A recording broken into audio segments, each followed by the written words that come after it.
We have Christian Leroy Duncan versus Gregory Rodrigues. Let's look at the odds for this. CLD opened up at plus 160, so he was an underdog. Now he's a favorite at minus 138. So people have been taking that dog action, made him a slight favorite now. I actually agree with that line movement too. This was a hard fight for me to cap, actually. Hard fight for me to pick. I'm siding with CLD in this matchup, and he will be my pick here. I think it's going to actually end in a quick finish, but I think up until then, it's going to be a close fight. Both of these men are extremely dangerous on the feet, hunt for the KO at all times. Main reason why I'm siding with a guy like CLD is that his style and just movement will be able to deter Robocop's danger long enough. And I think that CLD's CLD will be able to land his own KO shots early in the fight. Robocop, I'm a huge fan of this guy, but he's been KO'd 3 times in his career, once in the UFC, including once in the UFC, once in Dana White Contender Series.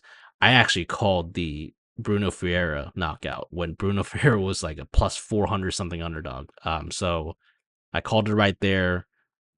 I didn't watch the Dana White Contender Series fight when it happened, so I can't say much about that. But I think I have a pretty good read on RoboCop. I don't think I've gotten a fight of his wrong yet in the UFC.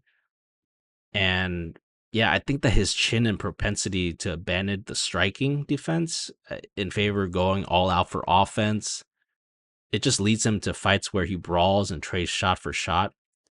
And this strategy, it actually works really well against fighters like a Brad Tavares. Little KO power, right? Nothing dangerous about Brad Tavares. But against a guy like CLD, I think that's going to be a huge mistake. CLD is just too clean of a striker. He's going to be able to implement some unorthodox strikes as well that could catch Robocop off a guard. We're talking about like some spinning attacks, elbows.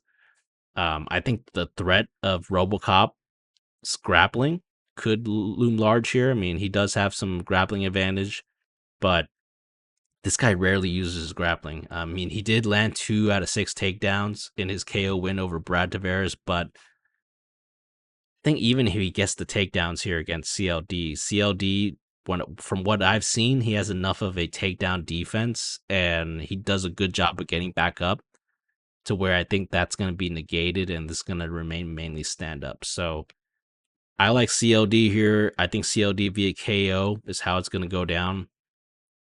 I actually will consider him as a money line play. I mean, minus 138.